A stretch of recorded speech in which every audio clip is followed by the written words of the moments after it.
काळ कशामुळे पवित्र होतो? तयाच्या चिंतने तरतील दोषी जळतील राशी पातकाच्या राशीच्या राशी निघून जातात.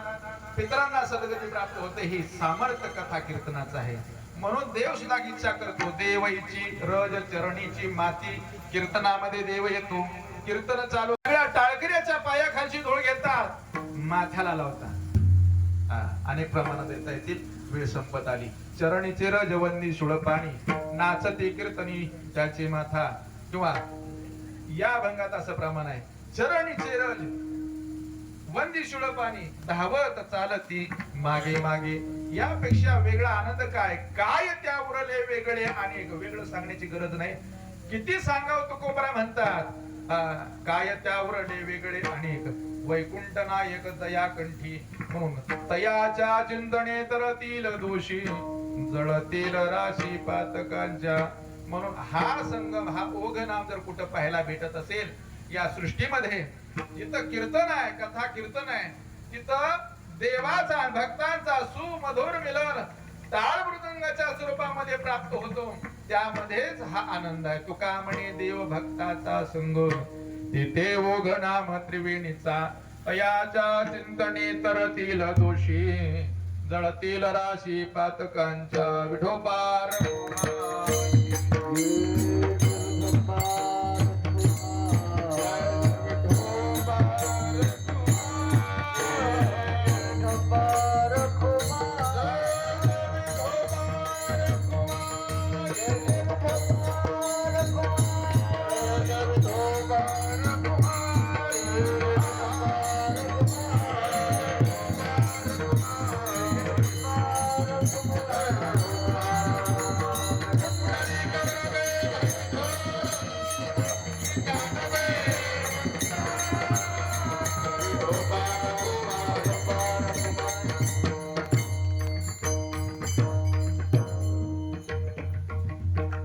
पवित्र तो देह वाणी पुण्यवंत जोवदे अच्युत सर्व काळ.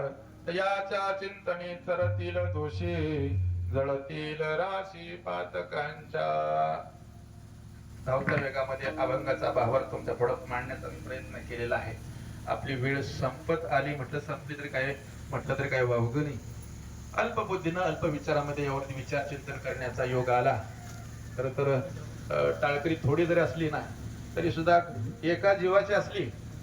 बैलाला, त्या नांगराला अवताला पेरणी करत असताना बैलाची जोड एका जीवाची लागते बरं. तसं एक थोडी टाळकरी असू द्या पण एका जीवाची लागतात. त्या पद्धतीनं संगत साथ सुद्धा सुंदर पद्धतीची लाभली. त्या पद्धतीनं अभंगाचं चिंतन तुमच्या पुढे मांडण्याचा अल्प बुद्धीनं अल्प विचारामध्ये प्रयत्न केला. खर तर या अभंगामध्ये तुकोबरायांचा विस्तार फार सफल मोठा सांगता येतो. पण मी अगदी धावत्या वेळानं भगवान परमात्म्यानं बुद्धीला स्फूर्ती चालना देतील त्या पद्धतीनं मांडण्याचा प्रयत्न केला. ज्या निमित्तानं सेवा ज्यांना आपल्यातून जाऊन परिपूर्ण 1 वर्ष होत आहे, आज त्यांच्या आत्म्याला एक सद्गती प्राप्त होण्याकरता या काळे पाटील परिवाराने या ठिकाणी भजनादी कीर्तनाचा सोहळा आयोजित केला. मी मगाशी सांगितलं, आपल्यावरती उपकार ज्यांचे आहेत त्यांच्या उपकारातून उतराई होण्याकरता त्यांच्याकरता पिंडदान करणं हे मुलांचं कर्तव्य आहे. त्यांच्याकरता त्यांच्या नावानं नामस्मरण नामचिंतन घडवणं हे घरातल्या लोकांचं आद्य कर्तव्य आहे. उपकाराची परतफेड उपकाराने असावी. मी सुरुवातीला सांगितलं. म्हणून ऐका, जोपर्यंत घरामध्ये आई वडील आहेत तोपर्यंत त्यांची उपकारातून उतराई होण्याकरता गेल्यानंतर सुद्धा पिंडदान करणं, अन्नदान करणं हे घरातल्या लोकांचं नक्की भासणार आहे. तिन्ही मुली असतील त्यांच्या. अरे तिन्ही मुली जर ज्या वेळेस घराकडे येतात, माहेरला येतात, त्यावेळेस त्यांचे वडील, बाप दारात दिसतो ना मुलीला, त्यावेळेस वातावरण वेगळंच असते. त्या घराला घर पण पाहायला भेटतं वेगळं. पण एकदा का बाप नावाचं छत्र निघून गेलं ना, माहेरातलं माहेर पण संपतं. माहेरात गेल्यासारखं वाटत नाही. दारात बसलेला वयोवृद्ध बाप असू द्या, दारात बसलेला वयोवृद्ध बाप असू द्या, आणि आपण ज्या वेळेस माहेरला ती मुलगी येते, दिवाळीच्या सणाला येते, त्यावेळेस बापाची दिवाळी कधी असते माहित आहे तुम्हाला? ऐका, बापाची दिवाळी गावात फटाके उडत असतात, पण फटाके जरी उडत असले तरी बापाला त्या दिवाळीचा आनंद नसतो गड्या. दिवाळीचा आनंद कधी असतो त्या बापाला? ज्या वेळेस आपली मुलगी आपल्या मुली माहेरात येतात त्यावेळेस बापाच्या चेहऱ्यावर चैतन्य निर्माण होतं, आनंद निर्माण होतो, त्यावेळेस मग बापाची दिवाळी असते. म्हणून जोपर्यंत घरामध्ये बाप आहे ना, माझ्या तैडानो, कधी कधी जात जा घरामध्ये बाप आहे, दारासमोर बाप आहे आपला, बाहेरात जा. अरे काम प्रत्येकाला, व्याप प्रत्येकाला आहे. माझ्या मुलाचा डबा असतोय, सकाळची शाळा असते, कारण प्रत्येकाला आहेत, पण त्यातून सवड काढून जा आणि आपल्या बापाला भेटून येत जा. अरे बाप गेल्यानंतर त्या माहेरातलं माहेर पण तुम्हाला नाही कळणार नंतर. अरे माहेरात माणसं असतात, पण बाप निघून गेल्यानंतर आपल्याला माहेरात ती पोकळी जी वाटते ना, ती नंतर कधीच भरून निघू शकत नाही. काय असतो बाप? माझा बाप हा विषय स्वतंत्र आहे, पण एका वडिलांचं पुण्यस्मरण सोहळा आहे, पण थोडासा विषय जाता जाता सांगतोय. का मी सांगतोय? मी कधी सांगत नाही, पण रामराव ढोक महाराजांचं एक वाक्य ऐकलं. प्रत्येक कीर्तनकारांनी कीर्तनामध्ये आई बाप एकदा का असं सांगितलाच पाहिजे, महत्व कळायला पाहिजे पुढच्या पिढीला. का आपल्या कीर्तनातून एक जरी बाप वृद्धाश्रमापासून वाचला आणि एक जणाची जरी आई वृद्धाश्रमापासून वाचली ना, तरी सुद्धा कीर्तनाचं सार्थक तेव्हा झालं समजावं. म्हणून बाप विषय, आई विषय कीर्तनामध्ये शेवटी सांगितलाच पाहिजे, थोडा का असेना. म्हणून मी तुमच्या पुढे हा विषय मांडतोय. आहे तोपर्यंत महत्व त्यांचं कळत नाही, पण गेल्यानंतर महत्व मात्र नक्कीच कळतं. ऐका, गए हुए कभी आते नहीं, पर लेकिन उसके बाद उनकी याद मात्र नक्की आती है. ऐका, नंतर आठवण येते, पण ती व्यक्ती आपल्या पुढे नसते. आहे तोपर्यंत त्यांची काळजी घेतली पाहिजे, संगोपन केलं पाहिजे. बघा, ऐका, बाप नावाचं सूत्र असं आहे. ऐका, जिवंत उदाहरण सांगून जातो काय असतो बाप. अरे बाप गेल्यानंतर महत्व कळतं. ज्याला हात नाही त्याला हाताची किंमत विचारा, सांगून जाईल तो. ज्याला पाय नाही त्याला पायाची किंमत विचारा, सांगून जाईल तो. ज्याला डोळा नाही त्याला डोळ्याची किंमत विचारा काय असते, तो सांगून जाईल डोळ्याची किंमत काय. ज्याला नाही त्याला कळतं. पण ऐका, ज्याचा बाप गेला त्याला किंमत कळते. ओसरीमध्ये म्हातारा झालेला बाप असू द्या, त्या घराला घर पण असू द्या, आणि तो बाप गेल्यानंतर मात्र एक घरो झालेले कुत्री सुद्धा घराकडे बघून भुंकतात. बाप आहे तोपर्यंत त्या घराला घर पण आहे. बाप आहे तोपर्यंत वाईट नजर कोणाची घराकडे नसते, पण बाप गेल्यानंतर मात्र खरो झालेली कुत्री सुद्धा घराकडे तोंड करून भुंकतात. ऐका, किती महत्वाचा बाप आहे. ऐका, वयोवृद्ध झालेला बाप असू द्या, महत्वाचा आहे. त्याचे विचार महत्वाचे असतात, त्याचे विचारधारणा महत्वाची असते. अरे आम्ही म्हणतो वय 60 झाल्यानंतर आमच्या बाबाला काही कळत नाही, पण त्यांनी उन्हाळा पावसाळा बऱ्याच जगाचा अनुभव घेतलेला असतो. त्यांचे विचार फार सार्थकी ठरतात. गेल्यानंतर तुम्हाला कळेल. ऐका, जिवंत उदाहरण सांगून जातो एक, आणि माझी सेवा थांबवतो. बाप गेल्यानंतर कळतं, बाप गेल्यानंतर कळतं. आमचे वडील कीर्तनकार सगळ्यांना माहित आहे.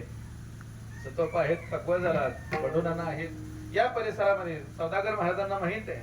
या परिसरात परमार्थ फुलवण्याचं काम त्यांनी केलं. अनेक टाळकरी घडवले, अनेक मृदुंगाचार्य घडवले. जिवंत उदाहरण पुढे असे मृदुंग वादक अनेक घडवले, आणि त्यांनी ह्या परिसरामध्ये अजरामर परमार्थ फुलवला.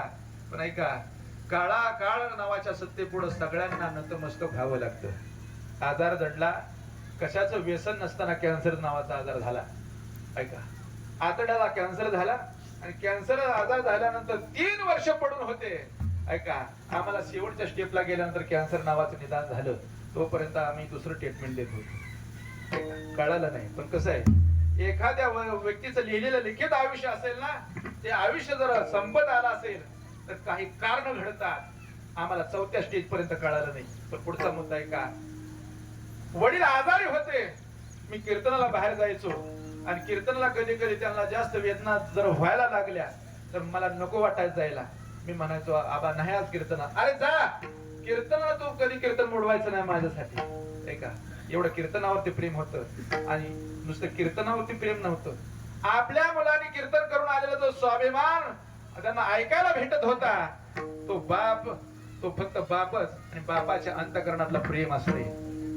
15 ऑगस्टला 26 जानेवारीला आपल्या मुलाने केलेलं भाषण, आणि भाषणाला कौतुक करणारे अनेक जण भेटतात, पण बाप ओसरीवरती बसून भाषण ऐकत असतो गड्या. आणि बाप आपला ओसरीवरती बसून भाषण ऐकतो, पण तो बाप पाहतो कधी येतोय माझा मुलगा, कधी येतोय पिंट्या. आणि तो बापाची शाबासकीची छाप असते ना, ते अंतःकरणापासून प्रेमाची असते. प्रेमाला कौतुक करणारे अनेक भेटतील, तेवढ्या पुरतं प्रेम आहे. ऐका, तेवढ्या पुरतं प्रेम आहे. पण बापाचं जे प्रेम आहे ना, ते अंतःकरणापासून असते. माझी गाडी कीर्तनाहून घरी यायला रात्रीचे 2 वाजायचे कधी कधी. 2 वाजता गाडी येत नाही तोपर्यंत आजाराच्या असंख्य वेदना सहन करणाऱ्या माझा बाप माझी गाडी जोपर्यंत दारात येत नाही तोपर्यंत झोपत नव्हते माझी वडील. का एकदा का गाडी दारात आली ना मला विचारायच्या आल्यानंतर ऐका कुठे कीर्तन होतं, किती टाळकरी होते, कुठला अभंग घेतला होता, हे कौतुक करणार फक्त बाप नावाचं प्रेम असते. नंतर नाही तुम्हाला हे प्रेम भेटणार. ऐका कौतुक करणार हे बाप नावाचं प्रेम नंतर निघून गेलं ना हे तुम्हाला कोणी विचारणार नाही. ऐका आणि विचारायचे मी कपडे बदलोच तर घोरलेला आवाज यायचा तोपर्यंत झोपत नव्हते. 2 वाजू द्या 3 वाजू द्या. एकदा मसवडच्या पलीकडे हवालदारवाडीवरून कीर्तन करून यायला थोडा उशीर झाला. 3 वाजत आले आणि 3 वाजता माझी गाडी येईना. बाहेर बाजावरती बसले होते, झोपले नाहीत, आजाराचे असंख्य वेदना आहेत तरी तसे जागे राहिले आणि 3 वाजताच्या 2:45च्या सुमारास माझ्या मंडळीला उठवायला गेले. अगं उठ, काय झोपली म्हणजे फोन लाव. अगं अजून आला नाही, मसवडच्या लांबून यायचं कीर्तनावरून. म्हणले आबा काय झालं म्हणले ओरडायला. येतील ना. नाही म्हणलं फोन लाव. फोन लावला. मी म्हटलं बावड्यापर्यंत आलोय पण ऐका प्रेम मी सांगतोय. गाडी दारात आली मला नाही ते सगळे बोलू लागले, खवडू लागले. अरे एक फोन करायचा उशीर लागेल म्हणून. कुठं होतं कीर्तन. मी म्हटलं आबा लांब होता आज कीर्तन. बर मग कुठला अभंग घेतला होता, किती टाळकरी होते, फड कुठला होता, तिथं कुठली पद्धत होती. आणि एवढं विचारलं मी कपडे बाहेर बदलून येतो घोरलेला आवाज बाजूवर यायला लागला. ऐका आपली आतुरतेनं वाट पाहणारे एक म्हणजे बाप नावाचं सूत्र. ऐका आज सुद्धा माझी गाडी 2 वाजता जाते कीर्तनावरून, 3 वाजता कधी मी त्या बाजाकडे पाहतो. ऐका मी त्या बाजाकडे पाहतो, घरात बरीच माणसं आहेत पण प्रेमानं वाट पाहणारा बाप मात्र निघून गेला. ऐका हे प्रेम फक्त बापच करू शकतो. घरात भरपूर माणसं आहेत, कौतुकाने विचारणार कोण नाही. ऐका आपला बाप तेवढा कौतुक करणारा प्रेम फक्त बापाकडे आईकडे असतो. ऐका एकदा बाप नावाचं कौतुक निघून गेलं ना या समाजामध्ये कौतुक करणारे असंख्य भेटतील पण वरवरचं कौतुक काय फायद्याचं. बापाचं कौतुक असतं अंध. वय 60 झाल्यानंतर बुद्धी नाटी होते एवढं खरं आहे पण तेवढंच तितकी ताकद त्यांनी आपल्याला मोठं करण्याकरता लावलेली असते. एवढी गोष्ट लक्षात घ्या. म्हणून बाप आहे तोपर्यंत त्यांची सेवा करा. माय बाप केवळ काशी तिनं जावे तीर्थाशी. तू का म्हणे माय बापे अवघी देवाची रूपे. म्हणून जीवनामध्ये या काळे पाटील परिवारामध्ये बाप नावाचं सूत्र हरपलं. खर तर या 3ही मुलींना त्याची पोकळी जाणवेल. दोन्ही भावांना ती पोकळी जाणवेल पण आता ती पोकळी भरून निघू शकत नाही. सृष्टीच्या नियमापुढे सगळ्याला हतबल व्हावं लागतं. काळाची उडी पडेल वा जेव्हा सोडवे ना तेव्हा माय बाप. या काळ नावाच्या सत्ते पुढे सगळ्यांना नतमस्तक व्हावं लागतं. म्हणून झालेली सेवा त्यांच्या चरणी समर्पित करायची. भगवान परमात्म्याला एकच प्रार्थना करायची की ज्या बाबांची आत्मज्योत या कुळीतून बाहेर पडली आदरणीय कैलासवासी निळकंठ विठ्ठल काळे पाटील बाबांची आत्मज्योत आपल्या चरणाजवळ सामावून घ्यावी ही प्रार्थना करण्याकरता एक निर्याण प्रकरणातील अभंग म्हणून आपण पुष्पवृष्टी करणार आहोत. तत्पूर्वी ज्या तुकोबारांचा अभंग सेवेकरता घेतला त्या तुकोबारांचं भजन एकदा सगळ्यांनी प्रेमानं आवडीनं करूया. ज्ञानेश्वर माऊली ज्ञानराज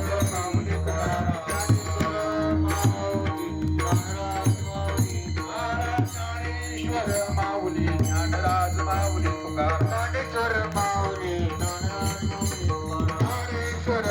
ज्ञानराज माऊली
माने जपला कामाई नंतु माने वाटवेर झाला उभा पान वाटवेर झाला उभा पांडुरंग वाटवेर झाला उभा पांडुरंग वाटवेर झाला उभा पांडुरंग वैकुंठात श्रीरंग बोलावी तो वैकुंठात श्रीरंग बोलावी अंतकाळ मिठो आमासी भावना मिठो आमासी अंतकाळ मिठो आमासी भावना मिठो आमासी भावना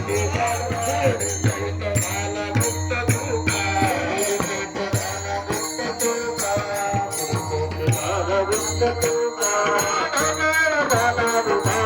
तुका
दर्शनी घ्या.